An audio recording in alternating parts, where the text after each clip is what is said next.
사람이 무엇을 따라 살아가느냐에 따라서 그 사람의 인생이 바뀌고 그 사람의 주의가 달라지고 또 그 인격을 통해서 변화가 될 수 있습니다. 대부분의 사람들은 무엇을 따라 살아가느냐, 그 가치와 삶의 의미를 어디에다 두느냐, 물질에 두는 사람이 많습니다. 그리고 지식에 두는 사람이 많고요. 그리고 또한 명예에 두는 사람이 많습니다. 요즘 들어와서는 건강에 가치를 두는 사람이 참 많습니다. 그런데 하나님께서 오늘 우리 교회를 향해서 흘러가는 성령의 물결이 있습니다. 성령의 인도하심과 성령의 감화하심과 성령의 조명이 있습니다. 그게 하나님의 사랑입니다.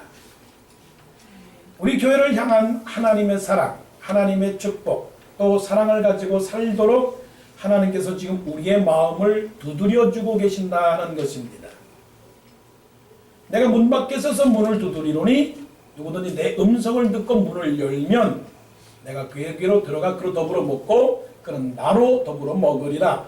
하나님께서 우리 자신들을 향해서 그리고 교회를 향해서 문을 두드리고 계세요. 사랑의 문. 사랑의 문을 계속 두드리고 계시고 있는 거예요. 근데 우리의 사랑은 연약하고 부족하고 한계가 있어요. 우리 사람의 힘으로서는 사랑할 수가 없어요. 사람의 힘으로서는 사랑을 베풀 수가 없어요. 그런데 예수님께서 오늘 본문을 통해서 사랑을 보여주시고 계세요. 옛날에 저수지가 없을 때에는 농사를 짓는 사람이 날마다 아침에 일어나서 하늘을 바라봅니다.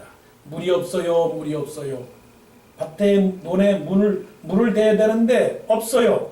그런데 저수지가 생기고 나니까 물이 많아서 필요할 때마다 물을 줄 수 있어요. 마찬가지입니다. 우리는 사랑이 없어요. 우리는 사랑을 줄 수가 없어요. 마음이 연약해요. 부족해요. 그런데 예수님의 사랑의 저수지를 가득가득 내 마음속에 담고 있다면 그 사랑은 언제나 메마르지 않은 사랑이 될 줄로 믿습니다. 오늘 본문에서 사랑의 그림을 보여주고 있어요. 아주 사랑의 사진을 딱 찍어가지고 사랑의 청사진을 딱 찍어서 요만큼만 살아라. 요대로만 살아라. 요대로만 살면 너희들의 삶에 가치가 있는 것이니라. 너희들의 삶에는 분명한 의미가 있느니라 말씀을 합니다. 그 예수님께서 보여주신 사랑은 어떤 사랑의 모습이냐. 끝까지 사랑하는 거예요. 끝까지. 오늘 본문 1절 말씀을 보니까 이렇게 말씀을 나요.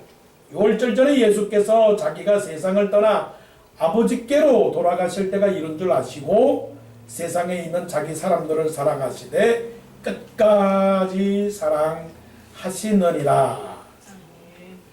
끝까지라고 하는 것은 마지막까지입니다. 마지막까지.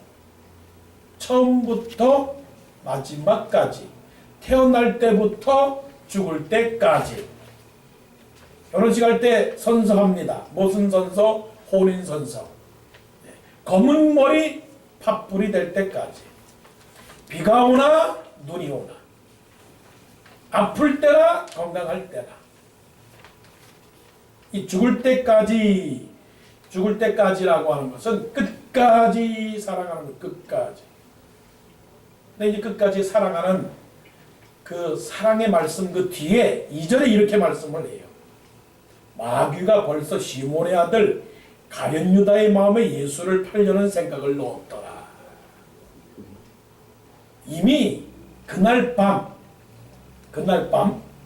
6월절 잔치를 식사를 하고 나서 1시간 내지 30분 뒤에 가룟 유다하고 대제사장하고 로마 군병들하고 이미 계획을 세웠어요.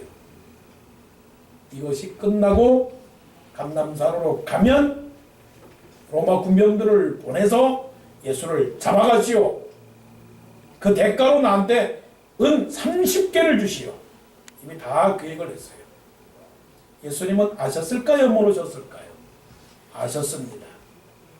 사랑할 수 있는 사람입니까? 없는 사람입니까? 사랑할 수 없는 사람이에요. 근데 1절에 예수께서 세상에 있는 자기 사람들을 사랑하시되 끝까지 사랑하시느니라. 사랑할 수 없는 사람이에요. 사랑할 이유도 없어요. 조건이 없어요. 그런데도 끝까지 사랑했다라고 하는 이 아이러니. 기독교의 사랑의 수준이 바로 그런 사랑이라고요. 그래서 끝까지 가는 거예요. 죽어도 사랑을 하고, 손해를 봐도 사랑을 하고, 아파도 사랑하고, 슬퍼해도 사랑하고, 괴로워해도 사랑하고, 다쳐도 사랑하고, 눈물 나도 사랑하고, 힘들어도 사랑하고, 지쳐도 사랑하고, 아까워도 사랑하고, 시간이 없어도 사랑하고, 물질이 없어도 사랑하고, 일어서서 사랑하고, 자도 사랑하고, 일할 때 사랑하고, 쉴 때 사랑하고. 이게 끝까지 사랑하는 거예요.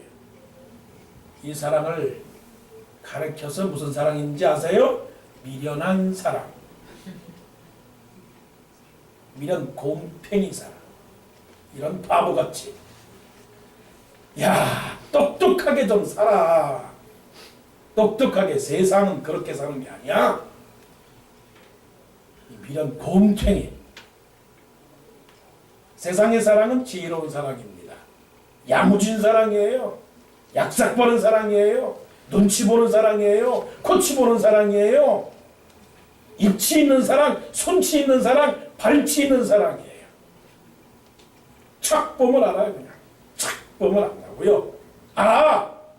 요게 내가 좀 이렇게 투자하면 좀 나오겠구나 하는 사랑. 조건적인 사랑이다. 예수님의 사랑은 끝까지 사랑이에요. 서로 인사합시다. 미련하게 사랑합시다. 시작. 미련하게 사랑합시다. 바보 멍청이들. 당신들은 다 바보들이야. 바보들. 세상 사람들이 얼마나 똑똑하게 사랑하는지 아세요? 조건이 맞아야 사랑하는 거예요. 부자는 부자들끼리 사랑하는 거예요. 부자와 가난한 사람이 사랑할 수가 없는 겁니다.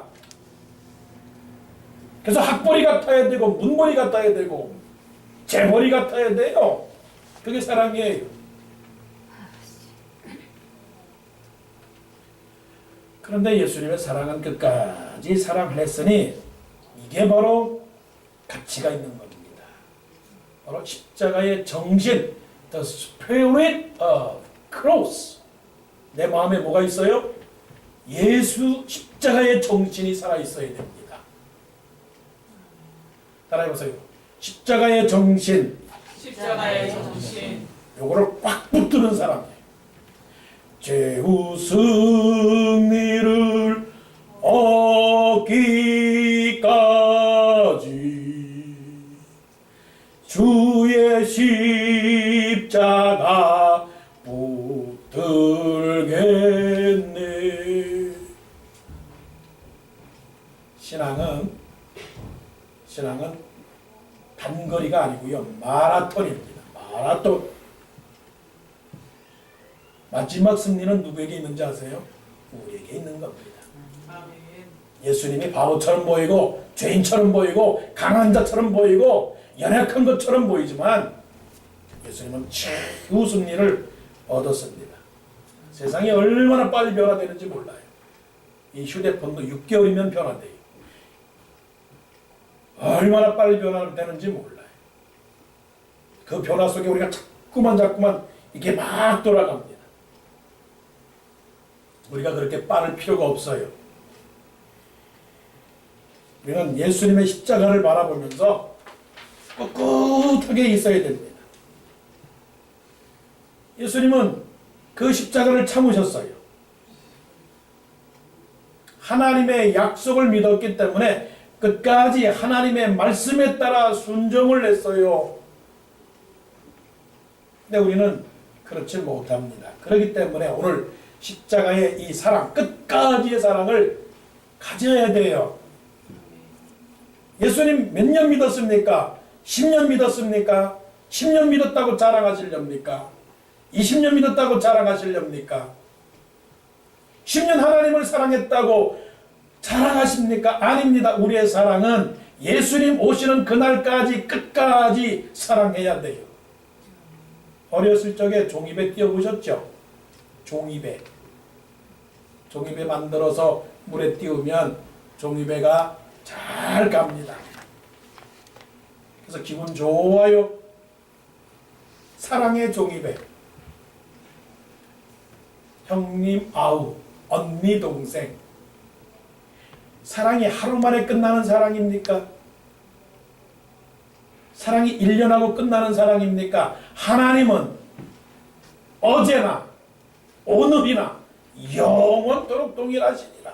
아멘. 우리의 마음은 변해요. 그러나 하나님은 변하지 않아요. 종이배를 띄웁니다. 종이배를 띄우는데 한 10분, 20분 가다 보면 종이배가 다 젖어서 종이배가 그냥 흐물흐물 돼가지고 그냥 물속에 푹 빠지게 돼요. 사랑의 종이배 띄우지 마세요. 사랑의 함대를 띄우세요.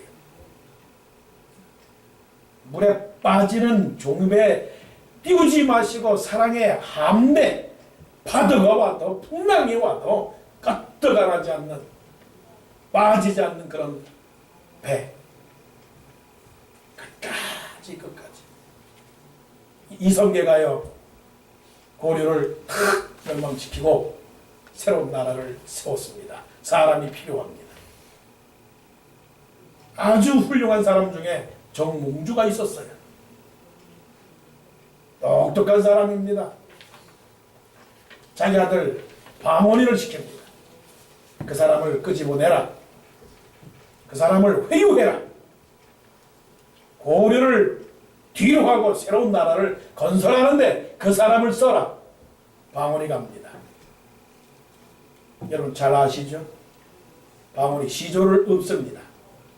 이런들 어떠하리, 저런들 어떠하리, 만수상 드렁치기 얽혀진들 어떠하리.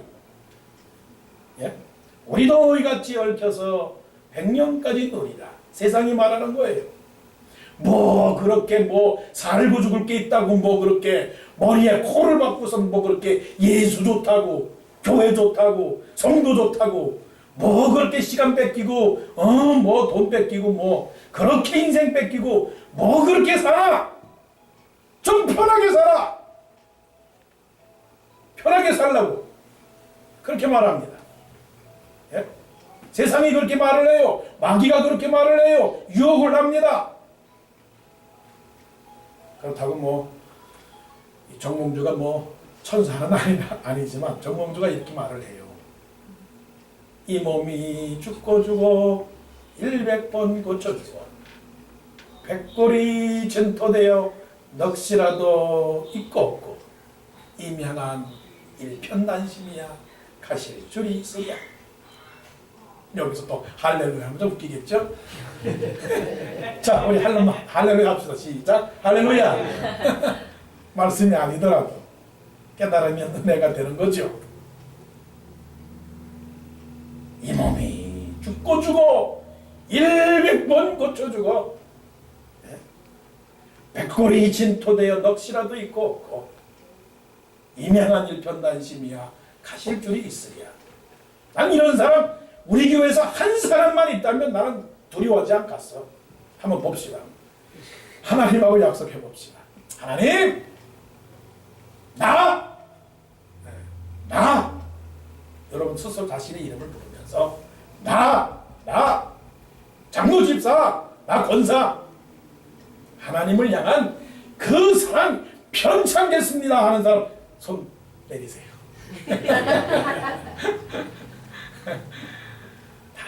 여러분 약속하신 줄로 압니다. 힘든 사랑이에요. 여러분 밑빠진 독에 물 붓는 식의 사랑일 수도 있어요.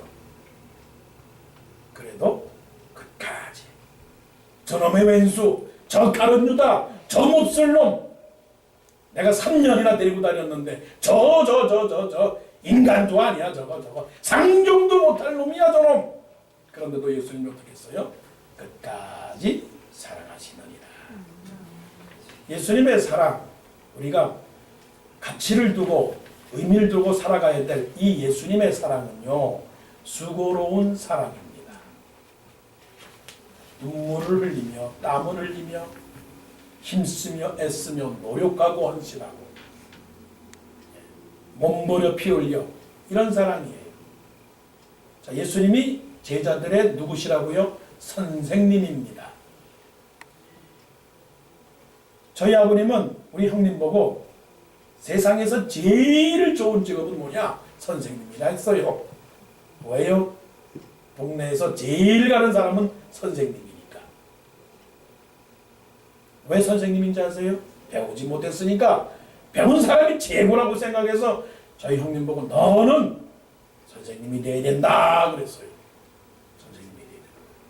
당시에 예수님 당시도 마찬가지입니다. 선생님이다. 일본 사람들은 아직도 목사님을 선생님이라고 해요. 선생. 목사 선생이에요. 목사 선생. 선생이라고 해요. 선생님이 최고야. 최고. 옛날에도 최고야. 그러니까 선생님이다 그러면은 대접을 받아야 돼요. 선생님이 하는 게 없어요. 선생님이 배고프면 제자들이 먹을 것을 가지고 사갖고 와야 돼요. 선생님이 신발 떨어졌다 그러면은 신발 사다 주는 게 제자들이 해야 되는 거예요. 선생님이 피곤하다 그러면 자리를 쫙 깔아주고 해주는 게 선생님이에요. 자, 그러면 제자들이 선생님을 위해서 일해야 되겠습니까? 선생님이 제자들을 위해서 일해야 되겠습니까?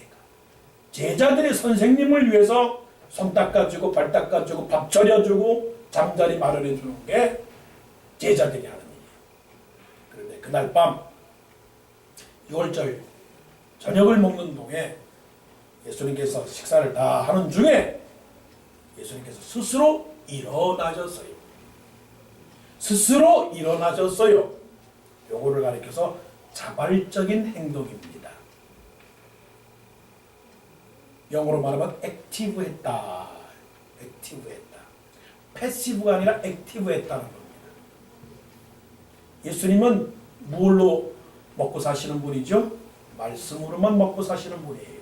얘들아, 예수께서 가라사대 저 동네에 가서 나귀를 풀어오너라. 다 안거라. 오늘은 저쪽 마을로 가자 하면 되시는 분이었어요.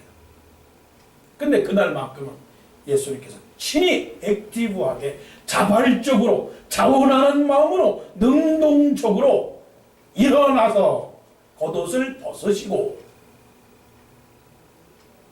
수건을 들고 허리에 매시고 그리고 대야에 물을 떠다가 제자들의 발을 씻기시는 것이었어요. 이 행동 자체를 우리는 잘 보셔야 됩니다. 이게 뭐라고요? 시키지 않았어요. 예수님이 시키지 않으셨어요. 곧 이 말씀은 예수님은 하나라도 처음부터 끝까지 예수님께서 억지로 하는 일은 없었어요. 아버지와 아들 간의 관계에서 성부와 성자의 관계에 있어서 아버지의 명령을 듣는 그런 분이셨지만 그러나 예수님은 하나님 본체시기 때문에 모든 일을 하나님 스스로 하셨어요. 창조도 예수님이 하셨고 이 세상에 오신 것도 예수님이 하셨고 아버지 하나님은 자기 아들을 세상에 보내셨지만 아들 예수 그리스도는 하나님의 본체로서 세상에 오신 분이에요. 좀 어려운 말이죠? 예수님은 자발적으로 일어나셔서 옷을 벗으시고 수건을 가지시고 허리에 매시고 대야에 물을 떠다가 제자들의 발을 씻기셨습니다. 무슨 말씀이죠? 사람이 연약하기 때문에 우리의 사랑은 때때로는 억지가 될 수 있어요. 우리의 사랑은 의무가 될 수가 있어요.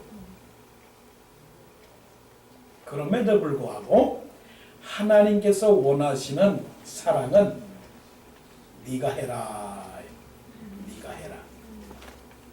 우리 하는 말 있잖아요. 너나 잘하세요. 너나 잘하세요. 이게 예수님의 수고로운 사랑의 핵심입니다. 자, 따라해 보세요. 너나 잘하세요. 시작. 너나 잘하세요. 아, 기분 나빠. 그러니까 좀 좋은 말로 씁시다. 내가 잘할게요. 시작. 내가 잘할게요. 그래요. 그러면 되는 거지 뭘 어려워. 아, 나 나만 잘하면 되지 뭘 남의 것까지 신경을 쓰고 있느냐고. 그렇잖아요. 남이 사랑 안 한다고, 남이 나에게 물을 안 준다고, 남이 나에게 섬김을 안 한다고 하지 마세요. 내가 하면 되잖아요. 아멘? 아멘. 할렐루야? 아멘. 하기 싫은가 보네. 다 남이 하길 바라는 모양이네. 남이 잘하기를 기대하지 말고 내가 잘하면 될 거 아닙니까? 그러면 내가 잘하면, 내가 서로 잘하면 서로 잘할 거 아닙니까? 서로 잘하게 되면 소문날 거 아닙니까? 소문나면 어떻게 돼요? 놀랄 거 아닙니까? 그래? 뭐가 그래? 가볼까? 가보니까 진짜거든. 그런 데구나. 여기는 세상하고 다른 데구나. 그런 거예요. 사도 바울이 고린도 교회를 향하여 하시는 말씀이 이거예요. 이것이 곧 적게 심는 자는 적게 거두고 많이 심는 자는 많이 거둔다 함과 같으니라. 각각 그 마음에 정한 대로 할 것이요 인색함으로나 억지로는 하지 말지니. 이게 무슨 말씀이에요? 맨날 아버지한테서 꾸중 먹을 때 아버지한테 화가 나서 밥 안 먹고만 밥 먹기 싫으면 먹지 마. 먹기 싫으면 먹지 마. 나 밥 안 먹을래. 먹기 싫으면 먹지 마. 그렇게 짜증내고 그렇게 화가 나고 그렇게 입술이 그냥 한 발 나오고 볼이 이만큼 나와가지고 밥 먹으려면 먹지 마. 먹지 마. 하나님은 영이시니 예배하는 자가 신령과 진정으로 예배할지니라. 하나님은 질려내는 자를 사랑하시느니라. 억지로나 인색함으로는 하지 말지니 자원하는 마음으로 액티브하라 하는 겁니다. 내가 잘하면 됩니다. 당시로서는 있을 수 없는 일이에요. 있을 수 없는 일은 예수님이 스스로 모든 것을 대에 물을 떠다가 온 것도 굉장히 당황스러운 일이지만 또 황당한 일은 예수님이 직접 발을 씻기시는 것도 황당한 일이야. 그리고 더욱더 당황하고 황당한 일은 도대체 왜 예수님께서 이렇게 하시는지 몰랐다는 거예요. 이렇게 하시는지 이제 좀 아시겠어요? 왜 예수님께서 이렇게 하시는지 자발적으로 하는 겁니다. 왜요? 수고로운 사랑이기 때문에. 내가 해야 할 일은 내가 하는 겁니다. 이게 짐입니다. 십자가입니다. 성경에서 구약에 두 가지가 나오는데요. 하나는 이삭이 자기가 죽을 그 번제 나무 가지를 자기가 들고 올라갔다는 것. 자기가 죽을 나무에 자기가 그 나무를 가지고 가요. 그 다음에 벳세메스로 가는 소가 있어요. 암소 2마리 블레셋의 목결을 뺏겼더니 하나님께서 블레셋에게 독종을 내게 해서 많은 사람이 죽게 했어요. 그래서 안 되겠다. 이 목결을 다시 이스라엘로 돌려보내야 되겠다. 벳세메스로 보내야 되겠다. 그래서 암소 2마리를 잡아다가 데리고 왔다가 이 술에다가 묶어둡니다. 그래서 암소 2마리가 이 술에 법궤를 맨 이 술에 금 독종과 그리고 금 쥐를 만든 상자를 갖다가 다 거기다 세워놓고 벳세메스로 가는 두 소에다가 짐을 술에다 세워서 갑니다. 엉엉 울며 갑니다. 왜요? 새끼들이 있어요. 블레셋 땅에 자기 새끼들이 있습니다. 그러니까 엄마 소가 엉엉 울며 갑니다. 소가 어떻게 울어요?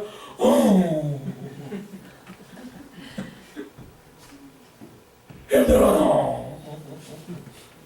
울면서 소 우는 거 보셨어요? 예, 진짜 소 울어요. 눈물이 뚝뚝 떨어지면서. 근데 어디로 가야 됩니까? 이스라엘 땅으로 가야 돼요.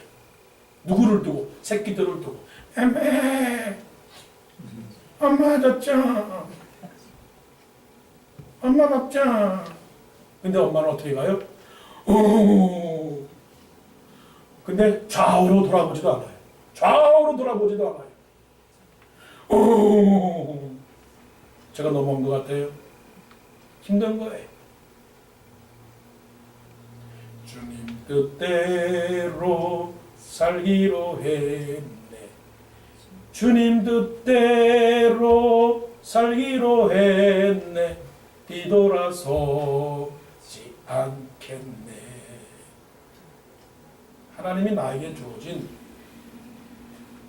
이 사랑의 짐이 있는 것입니다. 힘들어요. 좌우로 돌아보고 싶어요. 포기하고 싶어요. 다시 뒤돌아가고 싶어요. 내 송아지가 있는데 어떻게 앞으로 가야 됩니까?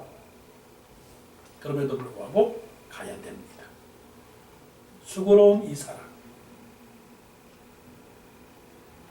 고린도 교회는 브리스갈라와 아굴라라고 하는 두 사람이 있었습니다. 사도 바울은 이 두 사람을 향하여 말합니다.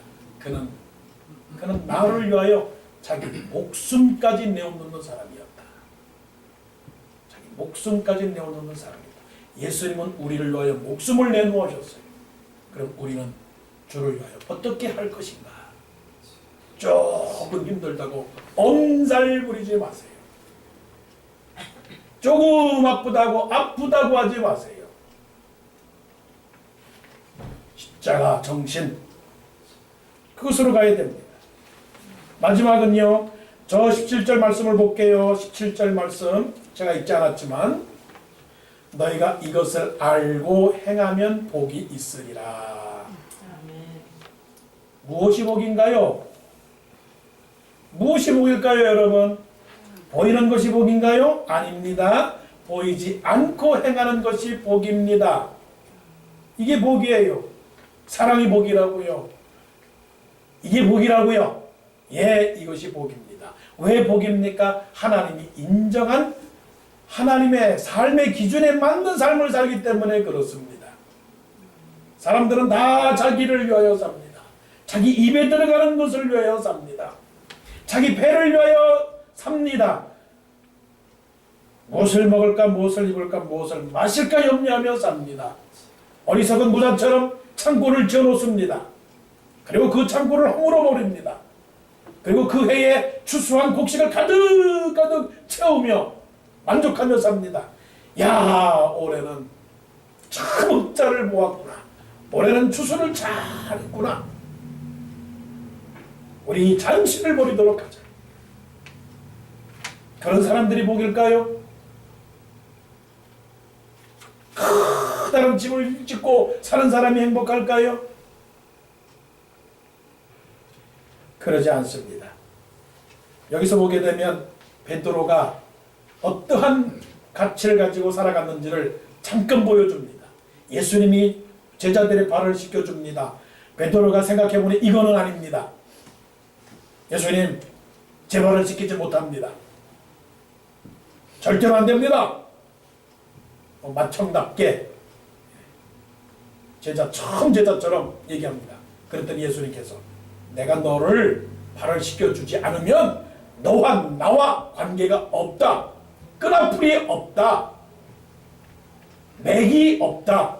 연결이 안 된다. 연결고리가 안 된다. 유착이 안 된다 하는 말입니다. 유착이 안 된다. 베드로 머리가 아주 비상합니다. 그 당시 머리가 팍 돌아갔어요. 어떻게? 예수님께서 나라를 회복하시게 될 때 지금 이것은 나라를 회복하기 위한 단합대회야. 예수님이 주인이 되시고 예수님이 왕이 되시고 그리고 예수님께서 자기의 사랑하는 사람들을 더 가깝게 하기 위해서 발을 씻겨주시는 거야. 이거는 끈끈한 맥이야, 맥. 인맥. 인맥. 돈줄. 예. 정치. 연줄. 오케이. 찬스다. 그래서 베드로가 머리를 확 돌려서 얘기합니다. 예수님, 다른 제자들은 발을 씻겨주지만 저는 머리도 씻겨주시고, 할렐루야, 손도 씻겨주시고, 다른 사람보다는 더 잘해주세요. 그러면 예수님의 나라를 회복할 때 나는 최소한 국무총리는 할 수 있지 않겠습니까? 그런 생각이었어요. 이게 세상 사람들의 삶의 태도입니다. 왜 세상이 망하나요? 왜 세상이 무너지나요? 왜 배가 침몰하나요? 왜 타락하고 있나요? 왜 빛을 발하지 못하나요? 너와 나와 관계가 없느니라, 그 말에 베드로가 생각했던 그것 때문에 그렇습니다.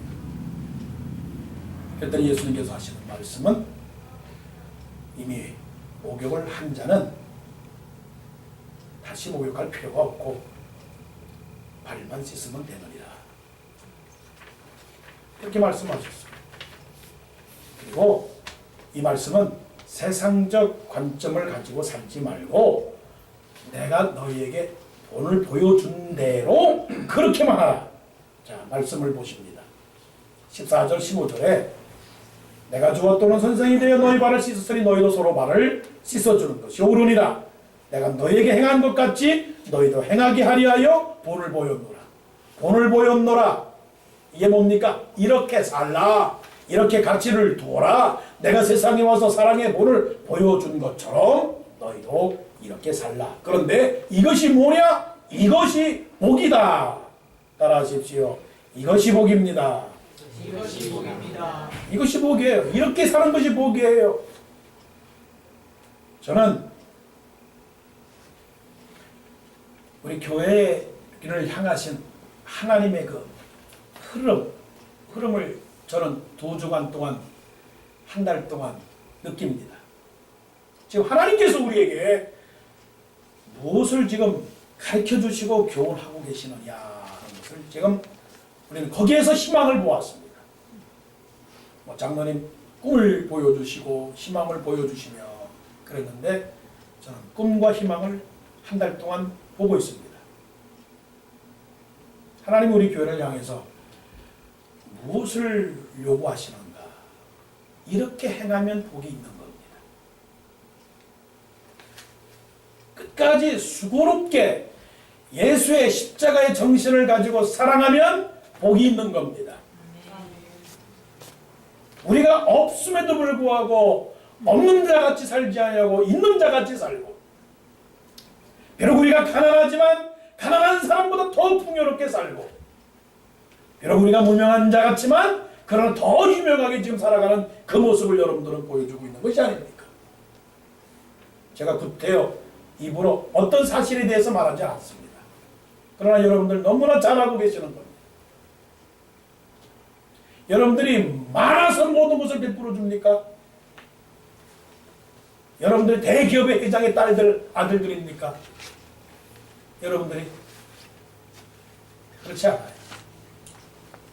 작은 콩이라도 반 딱 짜겨가지고 서로서로 반씩 나눠 먹는 그 마음, 지금 하나님께서 우리를 기뻐하시고 계시는 거예요.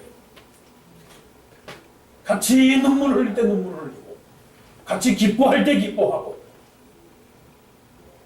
그래서 한 연약한 사람에게 위로를 주고 기쁨을 주고 힘을 준다면 또한 우리가 언제 또 우리가 힘이 들 때가 있는지 모르지 않습니까? 그래서 전도서에 말씀합니다. 내 식물을 물 위에 던지라. 내 식물을 물 위에 던지라. 그러면 몇 날 후에 도로 찾으리라. 할렐루야. 아멘. 할렐루야. 바로 이것이 우리의 삶의 의미와 가치입니다. 하나님은 우리를 잘 아십니다. 우리의 형편도 잘 아십니다. 그러나 우리 속에 있는 그 아름다운 사랑, 아름다운 모습, 하나님 우리 교회를 향해서 너무 기뻐하고 계세요. 고린도전서 15장 58절에 이렇게 말씀합니다. 그러므로 내 사랑하는 형제들아, 견고하며 흔들리지 말며 항상 주일에 더욱 힘쓰는 자들이 되라. 이런 너의 수고가 주 안에서 헛되지 않은 줄을 알미니라. 갈라디아서 말씀합니다. 너희가 선을 행하다가 낙심하지 말지. 피곤하지 아니하면 때가 이름에 거두리라. 이게 바로 하나님의 아름다운 공동체요. 믿음의 공동체, 사랑의 공동체, 소망의 공동체입니다. 이대로 사십시오. 외모적 가치로 인해서 판단받지 마시고 신령한 가치로 하나님 앞에 서십시오. 그러면 분명히 우리는 가치 있는 삶을 살아간다고 인정받을 것입니다. 기도드리겠습니다.